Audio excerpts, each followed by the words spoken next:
Hello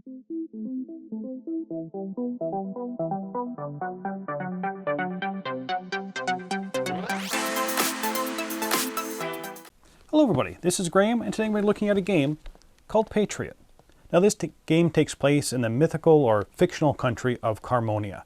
With the country slowly crumbling into civil unrest, the president is presented with 5 demand letters over 5 days from a group determined to assassinate the president of, again, this fictional place called Carmonia.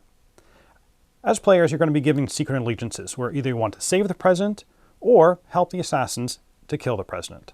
Now the game takes place over the 5 days, and each day the players will take turns and use up all their action points. They can discuss what needs to get done, but many actions result in some negative consequences, helping out the player or players who want the president assassinated. Now this game does remind me of kind of other traitor games within the genre, like Battlestar Galactica or Shadows over Camelot.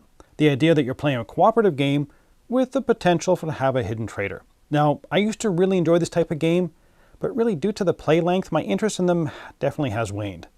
So, will this game be the one to convince me that I should get these on this game's side again? Or should I just realize that it's a traitor and leave it behind? Let's get it to the table, see how it's played, and we'll come back to my final thoughts on Patriot. Here's Patriot setup. Now this is a game set with 2 sides. Based on the allegiance cards you are dealt, you're either going to be on the president's side and want to protect that president, or you're going to be on the other side and want to assassinate the president of Carmonia. Depending on which side you are on, that will determine how you win the game. Now the board and all the components are placed on their spots. Beacon cards, draw the top 4 and place them face up. The scientific discoveries, the riot deck, the brief deck, the super brief decks, and all the influence cards are split by their type, and take 10 of each type of influence and shuffle them to make a public opinion deck. The threat, civil unrest, and base taxes all start at 0. The coins and science markers are placed off to one side. The players roll a d8, and the highest number becomes the president. They must choose one of the president characters. Then all their players select their characters and place their markers next to the president in turn order.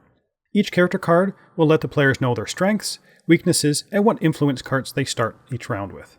Next, the allegiance cards are dealt out.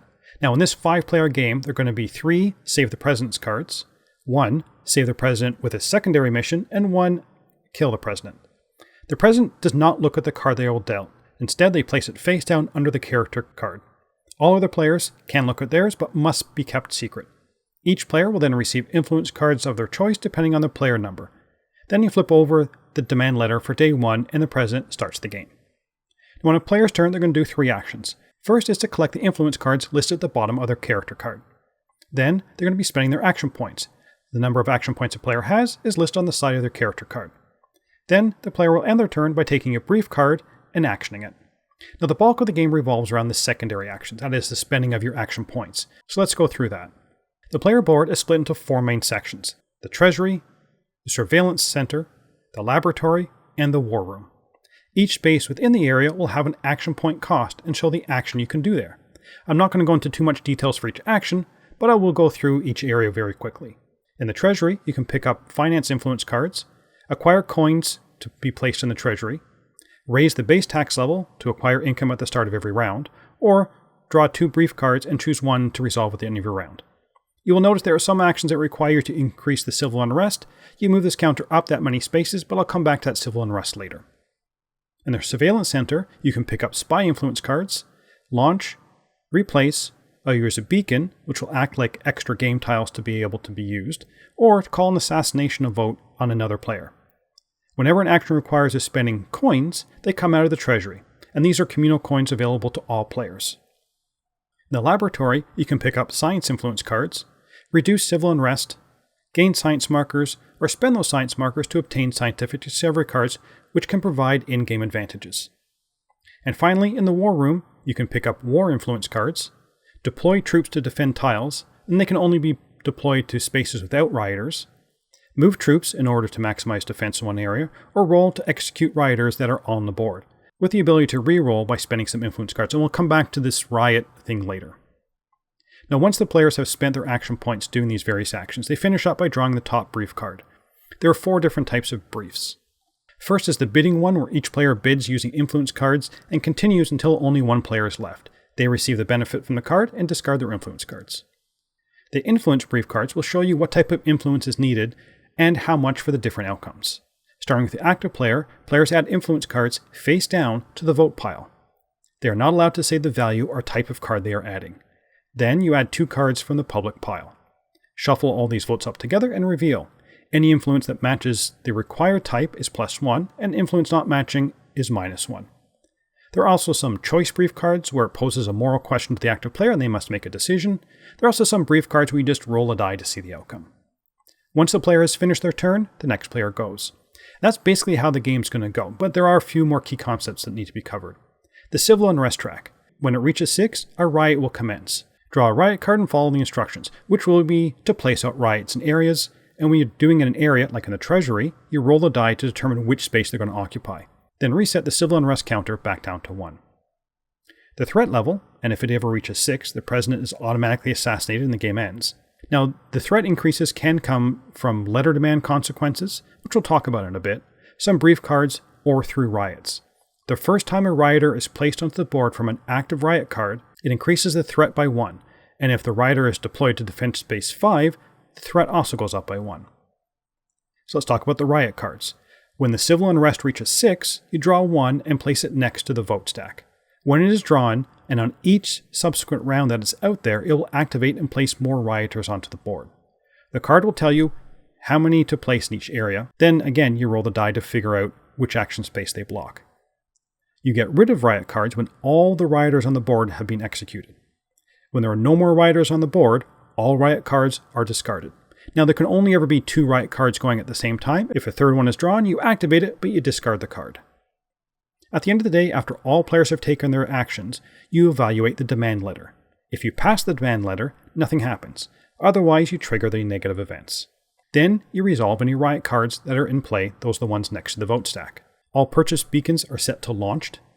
Then you gain taxes and flip over the next demand letter from the pile and start the next round. At the end of round 3, another set of allegiance cards could change which side you're working for. Now, there are a few ways for the game to end.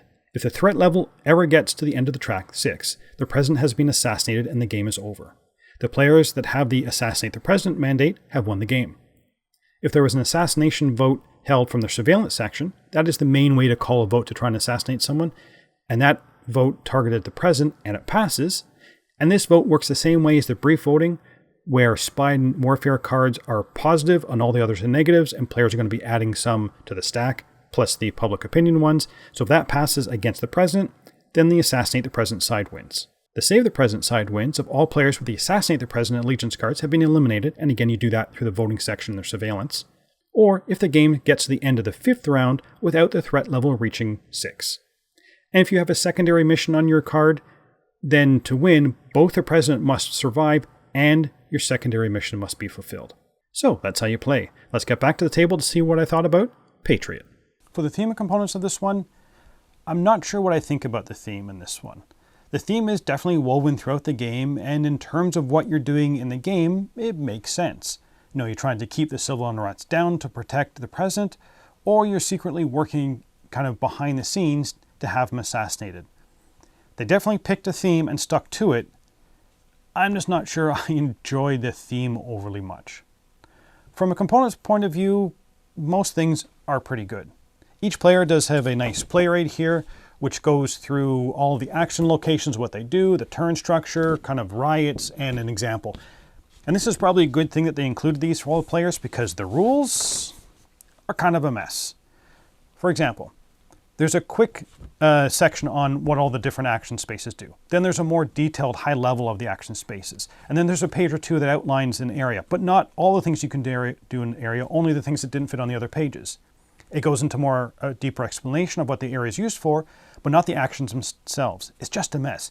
If I want to look up an action in the surveillance area, I want one page to see the description of the options and all the things connected to the surveillance area.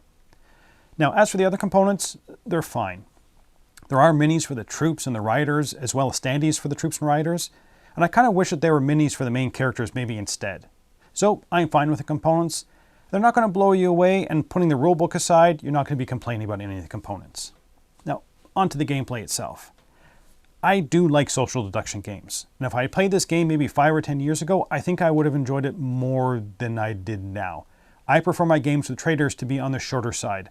And I find this one just too long for the payoff. It says 30 minutes a player, and really to get the full enjoyment out of the game, you want to be playing with 4, 5, or 6 players. So you're talking of 2.5 to 3 hours potentially for this game. And I don't feel I get enough out of that game for that game length.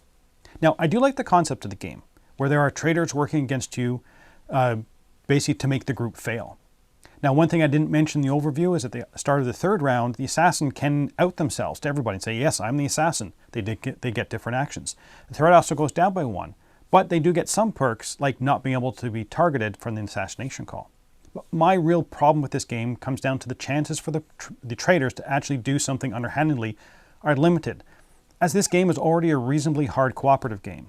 All the actions you do are out in the open, and people can see what you're doing. The only real secret thing you're going to be doing as the trader is during those assassination attempts and some of the briefs where you have to add cards. And those assassination attempts, they're an open action. You're going to be calling an assassin against a person, and everybody knows what everybody's role is. So if I call an assassination attempt against the president, you're pretty sure I'm the traitor. If I call against someone else out as an assassin, and use that assassinate action, there better be a really good reason, because if they're not an assassin, then the threat level goes up by 1. So the problem I have is calling someone else as an assassin is really based on a guess, not what you observe them from doing throughout the game. Now, other cooperative games with the traders give a lot more opportunities for the traders to hide and work against the outcome behind the scenes. And I felt for me, that's one of the big failings of this game. So I was let down by the trader piece of the game. So what about the actual cooperative side of the game?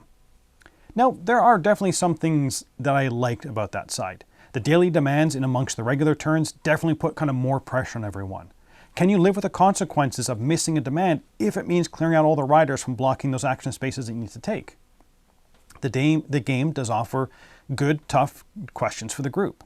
Getting money to pay for the satellites is definitely important, but is it worth the civil unrest by raising the taxes, or should you do more slowly and just take the lesser coins and raise the unrest slower?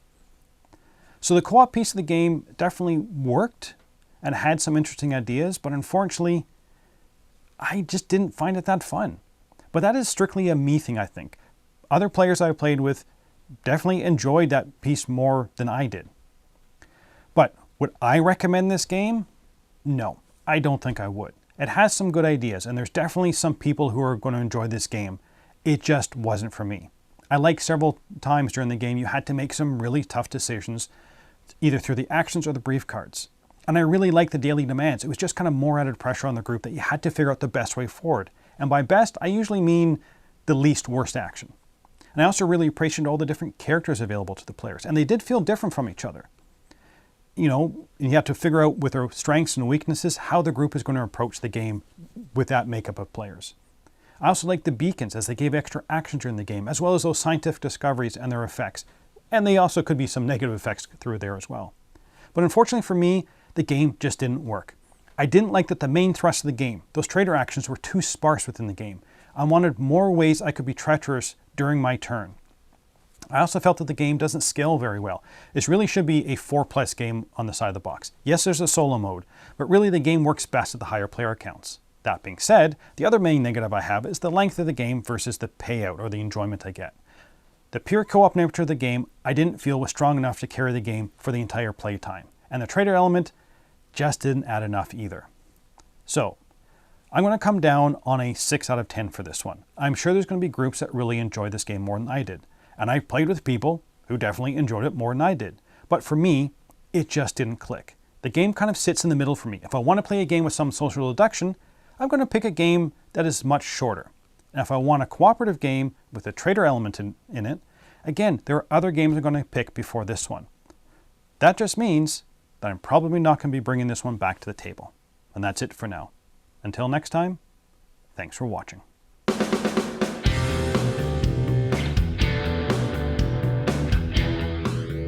Hey folks, thanks for joining us for that video. If you haven't yet, like the video, subscribe to the channel, and hey, make sure you check out what's happening, where I'll cover an app on an iOS or a Switch device, and you can check it out along with me. Thanks very much. You've been watching The Dice Tower.